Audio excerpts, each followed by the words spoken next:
Everyone, मैं हूँ आपकी स्टोरी टेलर रू और आप सुन रहे हैं मेरे साथ चांद और वीर की कहानी।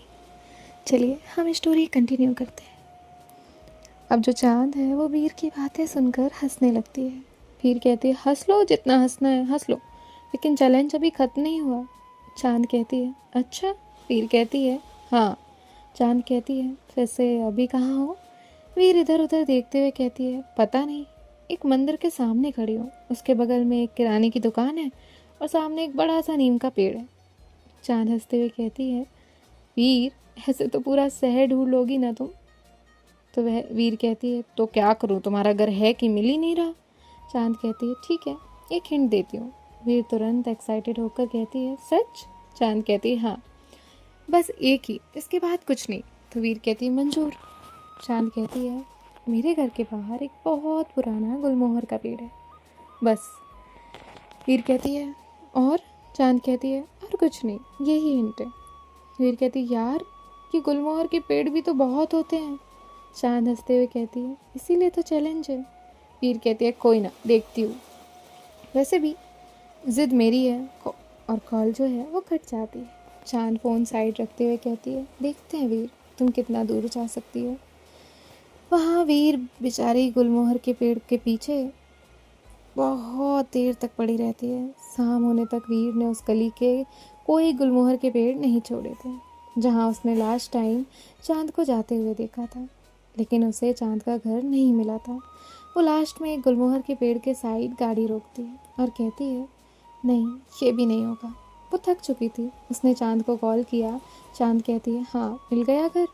वीर कहती है, नहीं, आज इतने गुलमोहर के पेड़ मिले, सब देख लिए, लेकिन तुम्हारे घर नहीं मिला। चांद हंसने लगती है। वीर कहती है, हंसो मत। चांद कहती है, कोई बात नहीं, कल मिल लेना। वीर कहती है, कल नहीं, मुझे तो आज ही मिलना था। चांद कहती है, चांस तो मिस हो गया। उसने फ़ोन कट कर दिया। वीर वहीं खड़ी उस गुलमोहर के पेड़ को देखने लगी और कहती है, लगता है आज मेरी किस्मत ही खराब है। तभी पीछे से एक आवाज़ आई, थक गई होगी, अंदर आ जाओ। वीर एकदम से पलटी। दरवाज़ा खुला हुआ था और उस दरवाजे पे चांद खड़ी थी, चेहरे पे मुस्कान, हाथ बंधे हुए। वीर एक बार चांद को देखती है, फिर उस घर को। वो कहती है, एक मिनट, ये तुम्हारा घर है? चांद कहती है, हाँ, और तुम पूरे दिन इसी को ढूंढ रही थी, आखिर में आकर इसी के बाहर रुक भी गई। वीर कहती है, मतलब मैं इतनी देर से तुम्हारे घर के बाहर बैठी थी? वीर कहती, नहीं, ये नहीं हो सकता। चांद कहती है, हो चुका है। वीर कहती है, तुमने तो कहा था तुम्हारे घर के बाहर गुलमोहर का पेड़ है। उसने हाथ सड़क की तरफ करते हुए कहा, लेकिन गुलमोहर का पेड़ तो देखो, हो रहा, कितनी दूर है तुम्हारे घर से।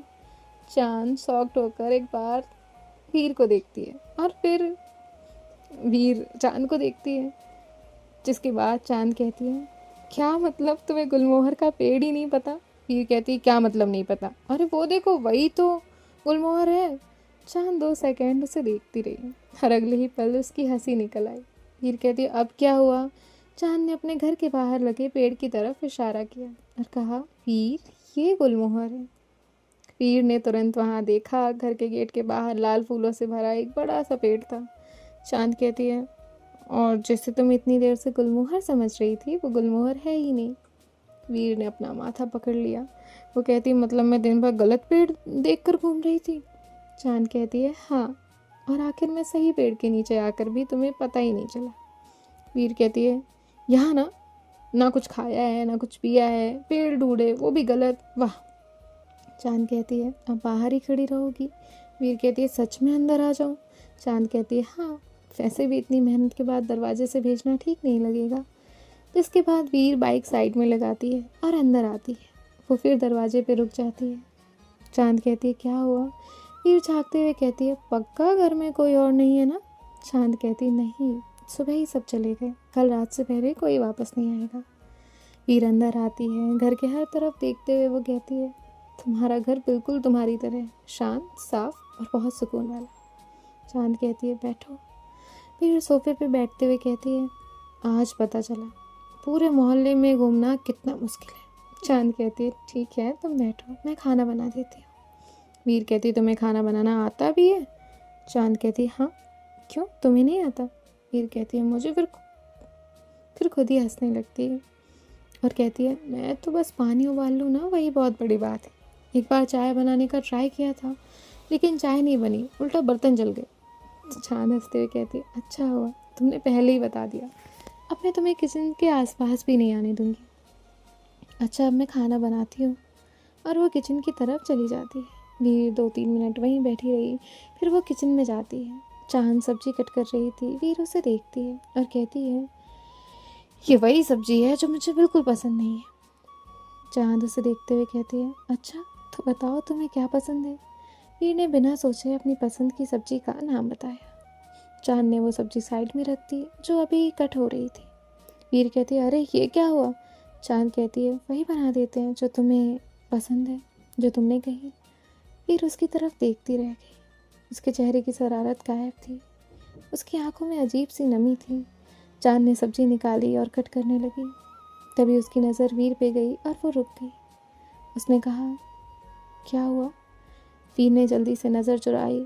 चांद उसके पास आई और कहा वीर क्या हुआ। वीर ने एक गहरी सांस ली और कहा मुझे जो पसंद है ना, वो आज तक घर में किसी ने बना कर नहीं दिया। हर बार बस एक ही जवाब मिलता था, जो बना है वही खा लो। चांद ने उसे कुछ नहीं कहा, बस वो फिर से सब्जी कट करने लग गई, जैसे वो कुछ कहना ही नहीं चाहती थी। वीर कहती है तुम सबका इतना ख्याल रखती हो। चांद कहती नहीं, सिर्फ उन लोगों का जो सुबह से पूरे मोहल्ले में गुलमोहर का पेड़ ढूंढ रहे हैं। वीर कहती है तो मतलब मेरे लिए अलग नियम है। चांद सब्जी बनाते हुए कहती है तुम्हारे लिए बस थोड़ी ज़्यादा मेहनत करनी पड़ती है। वीर कहती है मैं कुछ मदद करूं। चांद कहती है ठीक है ये धनिया धो दो। वीर कहती है बस इतना आसान काम। वो जाकर धनिया धो कर लाती है और चांद के सामने रखती है। चांद कहती है वीर। वीर डर जाती है। वो कहती क्या हुआ। चांद हंसते हुए कहती धनिया धोना था, तुमने ये क्या किया। वीर ने अपने हाथ की तरफ देखा जहाँ धनिया कम और पत्ते और धनिया अलग थी। वीर कहती है मैंने सोचा धोना है, मतलब जोर लगाना पड़ता होगा। चांद हंसने लगती है। वीर मुंह बनाते हुए कहती है आज जो हंसना है ना हंस लो। चांद अपनी हंसी रोकते हुए कहती है ठीक है अब कुछ मत करो, बस यहीं खड़ी रहो। जिसके बाद चांद खाना बना देती है। दोनों बाहर आते हैं, खाना खा लेते हैं। वीर कहती है बहुत अच्छा खाना बनाया था।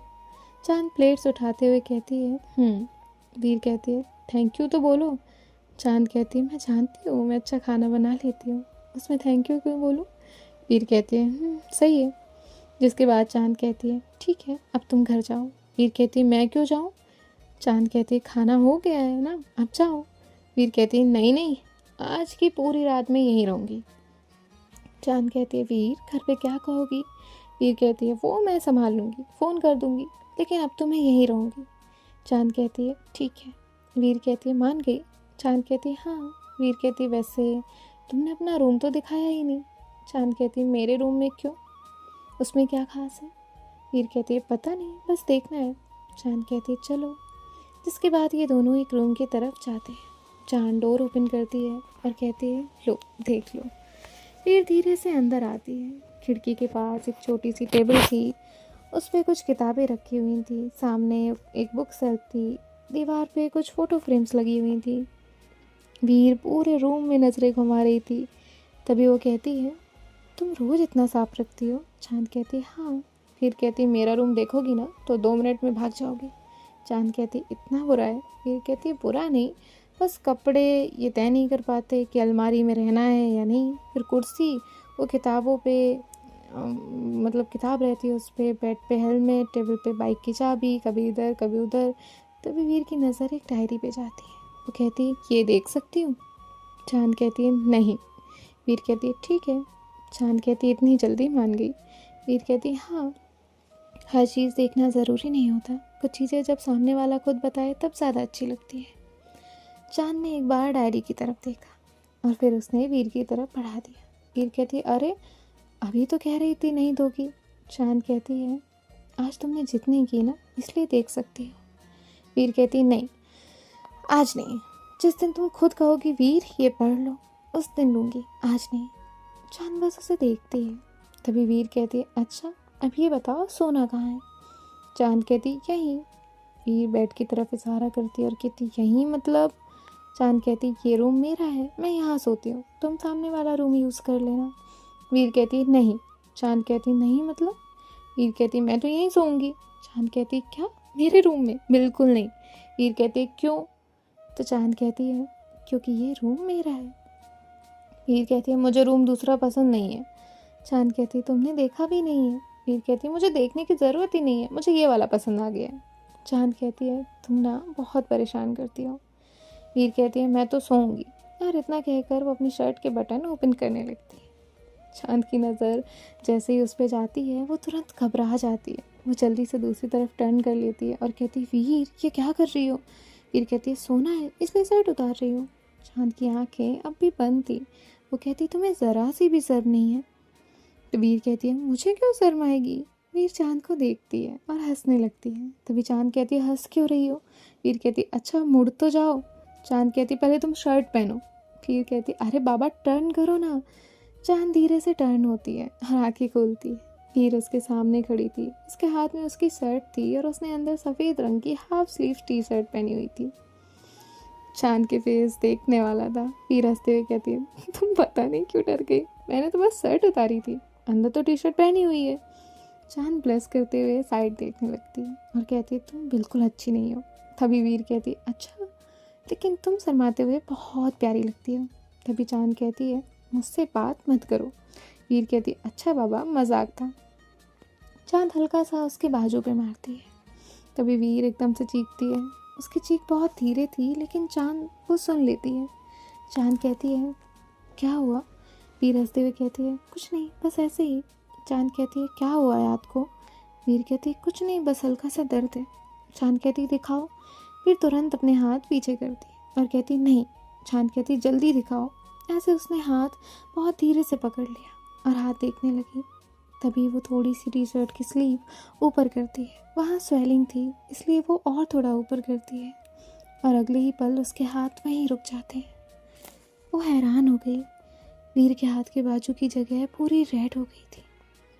उस पर एक नया टैटू बनाया हुआ था। उस पर हल्की सी सूजन थी जैसे वो अभी 1-2 दिन पहले ही बनाया गया हो। चांद की नज़र बस उस टैटू पे टिक गई। वीर अपनी आंखें बंद करके बैठी थी। चांद ध्यान से उस टैटू को देखने लगी। टैटू की लकीरें इतनी बारीक थी कि पहली नज़र में कोई भी देख ले तो उसे सिर्फ वो एक नॉर्मल बेल लगे, लेकिन अगर कोई ध्यान से देखे तो उस डिज़ाइन के बीच बहुत बारीकी से बहुत छोटी लाइंस में उसका नाम लिखा हुआ था। चांद जब ध्यान से पढ़ती है तो उसके मुंह से सिर्फ इतना निकलता है चांद। उसने धीरे से अपना हाथ हटाया और उस टैटू के पास लेकर गई, लेकिन उसने टच नहीं किया, बस उसकी फिंगर्स हवा में ही रह गई। चांद की आंखों में आंसू थे। आज पहली बार वो रो रही थी। वीर ने उसकी तरफ देखा। चांद की नज़र अब भी वीर पे थी। चांद ने बहुत हिम्मत करके कहा मैं इस लायक भी नहीं हूँ कि कोई मेरा नाम इतना संभाल कर रखे। चांद कहती है वीर मेरा नाम क्यों? वीर कोई जवाब नहीं देती। चांद बार बार कह रही थी मेरा नाम क्यों। उसकी आंखों से लगातार आंसू आ रहे थे। वीर एक बार उसकी तरफ देखती है और पता नहीं क्यों वो धीरे से चांद को किस करने लगती है, जैसे वो उसे चुप कराने की कोशिश कर रही हो। लेकिन अगले ही पल चांद उसे पीछे पुश करती है और थप्पड़ मारती है। वीर बस एक नज़र चांद की तरफ देखती है और वहाँ से चली जाती है। ना उसने अपनी शर्ट ली, ना चांद से कुछ कहा, वो बस चली गई। चांद बस दरवाजे की तरफ देखती रही। उसकी आंखों से फिर आंसू बहने लगते हैं। वो वहाँ रखी वीर की शर्ट उठाती है और उसे सीने से लगाकर रोते हुए कहती है मैंने ये क्या कर दिया। रात कब गुजरी इन दोनों को पता ही नहीं चला। सुबह चांद उठती है। वो पूरी रात नहीं सोई थी। वो फ्रेश होकर आईने के सामने आकर रुकती है। उसकी आंखें लाल थी। उसने अनजाने में अपने होठों पे अपनी फिंगर रखी। अगले ही पल उसे अपनी आंखें जोर से बंद कर ली। कल रात की हर बात, हर लम्हा उसकी आंखों के सामने आने लगा। उसने खुद को संभाला और बाहर आ गई। जैसे वो घर के बाहर आती है उसकी नज़र सामने जाती है जहाँ वीर अपनी बाइक पे बैठी हुई थी। उसके कदम वहीं रुक गए। वीर की आंखें रात भर जागने की गवाही दे रही थी। वही कपड़े, टी शर्ट वैसी ही फोल्ड जैसी चांद ने की थी। वीर की नज़र जैसे ही चांद पे जाती है वो चलते हुए उसके सामने आकर रुकती है। वीर ने धीरे से कहा मैं ये नहीं करूँगी कि मुझे माफ़ कर दो। क्योंकि माफ़ी मांगने का हक भी तब होता है जब इंसान गलती करे। मैंने सिर्फ गलती नहीं की, मैंने तुम्हारी इजाज़त के बिना अपनी हद पार की। उस पर मुझे बस तुम्हारे आंसू दिख रहे थे और मैं भूल गई, किसी के आंसू पोंछने का मतलब ये कभी नहीं होता कि हम उसकी मर्जी के बिना उसे छू लें। अब मैं तुम्हारे सामने कभी नहीं आऊँगी। चांद की आंखों से आंसू आ रहे थे। वो अपना सर ना में हिलाती है। वो कुछ बोलने की कोशिश कर रही थी, लेकिन उसकी ज़बान उसका साथ ही नहीं दे रही थी। तभी वीर कहती है, बस आज के बाद तुम्हें मुझे देखकर कभी परेशानी नहीं होगी, कभी परेशान नहीं होना पड़ेगा। इतना कहकर वो वहाँ से चली गई। आज पहली बार वीर ने बिना चांद को देखे उससे बात कही थी, जो बात बहुत गहरी थी। चांद उसे रोकना चाहती थी, लेकिन वीर तब तक जा चुकी थी। चांद फिर से घर में आ जाती है। वो खुद से कहती है, तुम्हें जाना ही था तो इतना सब करके क्यों गई? एक बार सुन तो लेती मैं क्या कह रही हूँ। चांद काफ़ी देर तक घर में बैठी रही। उसने खुद को संभालने की कोशिश की और कैफ़े के लिए निकल गई, इस उम्मीद में कि शायद वीर आ जाए। कुछ देर बाद वो कैफ़े खोलती है। अंदर आते ही उसकी नज़र उस चेयर पे गई जहाँ वीर बैठा करती थी। अगले ही पल उसकी आंखें भर आई। उसने तुरंत अपनी नज़र हटा ली। उसने तुरंत खुद को काम में उलझाने की कोशिश की, लेकिन हर 2 मिनट बाद उसकी नज़र कैफ़े के दरवाजे की तरफ जाती है। कुछ देर बाद चांद अपना फ़ोन उठाती है और बहुत हिम्मत करके वीर को कॉल करती है, लेकिन कॉल नहीं पिक किया, किसी ने भी नहीं। चांद ने दोबारा कॉल किया, लेकिन इस बार भी वही हुआ। ऐसे करके उसने 10 कॉल किए, लेकिन एक का भी जवाब नहीं था। चांद ने आंखें बंद की और खुद से कहा, बस एक बार फ़ोन उठा लो, मुझे सिर्फ एक बात कहनी है, प्लीज़ वीर प्लीज़। देखते ही देखते दोपहर हो जाती है, लेकिन वीर का कोई फ़ोन नहीं आया। चांद अब भी वीर को कॉल कर रही थी। उसकी आंखों में आंसू आ गए थे। वो कहती है, तुम सुन क्यों नहीं रही? मुझे तुमसे बस एक बात कहनी है। कल रात तुमने मुझे कोई तकलीफ़ नहीं दी वीर। फिर तकलीफ़ तो इस बात की है कि तुम मेरी बातें सुना भी नहीं, चली गई। एक बार फ़ोन उठा लो। उसने अपने आंसू पोंछे और एक मैसेज टाइप करना शुरू किया। मुझे तुमसे मिलना है, मैं तुमसे नाराज़ नहीं हूँ। कल रात तुमने जो किया उसका हक तुम्हारे पास नहीं था, लेकिन बिना मेरी बात सुने चले जाना, उसका हक भी तुम्हारे पास नहीं था। मैं तुमसे बात करना चाहती हूँ, बस एक बार मिल लो। और उसने मैसेज भेज दिया। मैसेज भेजने के बाद वो धीरे से कहती है, वीर इस बार मत भागो, मुझे भी कुछ कहना है। वो खुद को जैसे तैसे संभाल रही थी, लेकिन उससे हो नहीं रहा था। एक नंबर के अलावा उसके पास वीर तक जाने का कोई भी रास्ता नहीं था। वीर कैफ़े में आएगी ये उम्मीद भी टूट चुकी थी। चांद जल्दी से कैफ़े बंद करती है और अपने घर चली जाती है। चांद सोफे पे बैठी हुई थी। उसका फ़ोन अभी भी उसके हाथ में था, इसी उम्मीद में कि वीर का कोई कॉल या कोई मैसेज आएगा। तभी डोर पे नॉक हुआ। उसने खुद के आंसू पोंछे और खुद को संभालते हुए दरवाजे की तरफ बढ़ गई। दरवाज़ा खोलते ही वो रुक गई, क्योंकि सामने वीर खड़ी थी। दोनों बस एक दूसरे को देख रहे थे। वीर ने बहुत धीरे से कहा, तुम्हारा मैसेज अभी देखा। चांद दरवाजे के सामने से हट गई, जैसे वो इशारे से वीर को बताना चाहती हो कि अंदर आ जाओ। वीर बिना उसे देखे घर के अंदर आ जाती है। चांद दरवाज़ा बंद करती है और मुड़कर वीर को देखने लगती है। उसका सब्र टूट गया था। उसकी आंखों से आंसू बहने लगे। वो वीर के सामने आकर रुक गई। उसने कहा, तुम्हारी हिम्मत कैसे हुई? उसकी आवाज़ काँप रही थी। उसने आगे कहा, तुम्हारी हिम्मत कैसे हुई ये सब करने की? उसने वीर के सीने पे हल्का सा धक्का देते हुए कहा, बोलती क्यों नहीं? जब जो दिल करता है कर लेती हो, खुद जो चाहे फैसला कर लेती हो, और किसी और को बोलने का एक मौका तक नहीं देती। तुम्हें क्या लगता है तुम बहुत महान हो? एक बार गलती हो गई, बोल दिया और फिर कह दिया कि अब मैं तुम्हारे सामने कभी नहीं आऊंगी। इतना आसान था तुम्हारे लिए? एक बार भी सोचा कि मेरे साथ क्या होगा? तुम्हारे चले जाने से मैं कहाँ जाऊंगी, किससे बात करूंगी? तुम तो चली गई, लेकिन मेरा क्या हुआ? हाँ, मुझसे कल रात क्या हुआ? मैं गलती में डर गई थी। फिर मुझे तुमसे नहीं, मुझे उस पल से डर लगा था। मुझे लगा अगर किसी को पता चल गया, घर वालों को पता चल गया तो क्या होगा? तुम जानती हो ना ये दुनिया इस सबको कितनी आसानी से गलत कह देती है। मुझे लगा मेरी फैमिली कभी इस रिश्ते को नहीं मानेगी, लोग बातें करेंगे, हर दिन सवाल करेंगे, और उस एक पल में मैं सब कुछ सोच बैठी। लेकिन उसका मतलब ये कभी नहीं था कि तुम मेरी एक गलती की सजा खुद को दे दो। तुम बिना मेरी बात सुने चली जाओ, कि तुम ये फैसला कर लो कि अब कभी मेरी जिंदगी में वापस नहीं आओगी। तुम्हें पता है आज पूरे दिन में कितनी बार तुम्हें फ़ोन किया, हर बार ये सोच कर कि एक बार फ़ोन उठाओगी तो मैं कह दूंगी कि मैं तुमसे दूर नहीं जाना चाहती, मैं सिर्फ डर गई थी। तुम कहती पागल हो, कैसे वो इतने दिन मेरे सामने रही और मुझे समझ नहीं पाई। मुझे याद है जब तुम पहली बार मेरे कैफ़े में आई थी वाइट शर्ट में, मेरी नज़र उस दिन पहली बार तुम पे टिकी थी। तुम मुझसे बात कर रही थी और मेरा दिल कह रहा था वो बातें खत्म ही ना हो। मैं तुम्हें उस दिन और सुनना चाहती थी। जब तुम गई तो मुझे पहली बार लगा कि अगर अगले दिन तुम नहीं आई तो मैं तुम्हें कहाँ ढूंढूंगी। और पता ही नहीं चला कब मैंने सिर्फ तुम्हें ढूंढना शुरू किया। जब पहली बार बाइक की आवाज़ आती मेरा दिल सबसे पहले यही देखना चाहता था कि तुम तो नहीं आई। जब तुम देर से आती तो मैं डर जाती थी कि तुम आओगी भी या नहीं।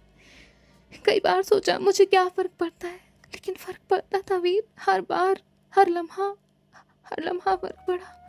तुम कॉफ़ी पीती थी और मैं चुपके से तुम्हें देखती रहती थी। तुम हंसती थी तो बिना वजह मेरे चेहरे पे मुस्कान आती थी। तुम जब चाहती तो मैं रात भर अगली सुबह का इंतज़ार करती ताकि तुम आ जाओ। और कल जब मैंने अपना नाम देखा तो मैं डर गई थी, टैटू से नहीं बल्कि अपने दिल से, क्योंकि उस पल मुझे समझ आ गया था कि अगर मैंने तुम्हें खो दिया तो मैं खुद को कभी माफ़ नहीं कर पाऊंगी। सुबह तुमने कहा अब मैं तुम्हारे सामने कभी नहीं आऊंगी। उस पल मुझे ऐसे लगा जैसे किसी ने मेरी पूरी दुनिया छीन ली। फिर मुझे नहीं पता कल क्या होगा, मुझे नहीं पता दुनिया क्या कहेगी, मुझे नहीं पता घर वाले कभी मानेंगे या नहीं। मुझे सिर्फ इतना पता है कि जिस दिन तुम मेरी ज़िंदगी में आई थी उसी दिन से मेरी हर सुबह सिर्फ तुमसे शुरू होने लगी थी। और आज अगर तुम मेरी ज़िंदगी से चली गई ना तो शायद मैं जी तो लूँगी, लेकिन वैसे कभी जी नहीं पाऊँगी जैसे तुम्हारे साथ जीती हूँ। मैं तुमसे लड़ सकती हूँ, तुम पे गुस्सा हो सकती हूँ, लेकिन तुम्हारे बिना रह नहीं सकती। रहना नहीं सीख पाई वीर, और शायद अब सीखना भी नहीं चाहती। जान धीरे धीरे वीर के पास आई। वीर उसे ही देख रही थी, उसके आंखों से भी लगातार आंसू आ रहे थे। चांद ने बहुत धीरे से अपना हाथ वीर के गाल पे रखा। वीर की पलकें अपने आप बंद हुई। चांद कहती है, कल रात मैंने तुम्हें थप्पड़ मारा था, लेकिन उस थप्पड़ से सबसे ज़्यादा दर्द मुझे हुआ। सुबह तुम चली गई और अपने साथ मेरा सब कुछ लेकर गई। सुबह से लेकर तुम्हारे आने तक मैं एक ही बात से लड़ती रही कि अगर तुम सच में वापस नहीं आई तो मैं हर चीज़ से डरती हूँ वीर। लेकिन आज सबसे ज़्यादा डर तुम्हें खोने से लगा, इतना कि पूरे दिन में मेरी हर सांस सिर्फ तुम्हें ही पुकारती रही। वीर धीरे से कहती है, मैं, और वो रुक गई। उसकी आवाज़ काँप रही थी। उसने बहुत हिम्मत करके कहा, क्या मैं तुम्हें गले लगा सकती हूँ? इतना सुनते ही चांद के आंसू और तेज हो गए। चांद कहती है, तुम ना हर बार देर कर देती हो। जिस दिन तुम पहली बार मेरे कैफ़े में आई थी उस दिन तुम मेरी खामोशी अपने साथ ले गई थी। मैं जितना तुमसे बचना चाहती थी उतना ही तुम मेरे अंदर उतरती गई। मैंने कभी नहीं बताया वीर, लेकिन हर शाम कैफ़े बंद करने से पहले एक बार उस कुर्सी को ज़रूर देखती थी जहाँ तुम बैठती थी। तुम पूछ रही हो क्या तुम मुझे गले लगा सकती हो? फिर आज अगर तुमने मुझे गले नहीं लगाया ना तो शायद मैं ज़िंदगी भर खुद को कभी माफ़ नहीं करूँगी। चांद ने वीर का हाथ पकड़ा और अपने सीने पे रखते हुए कहा, सुन रही हो ये धड़कन? जब से तुम मेरी ज़िंदगी में हो ना ये सिर्फ तुम्हारा नाम लेती है, और अब भी तुम गले लगाने की बात कर रही हो। जानती हो मोहब्बत का सबसे मुश्किल हिस्सा क्या है? अपने दिल की बात मान लेना।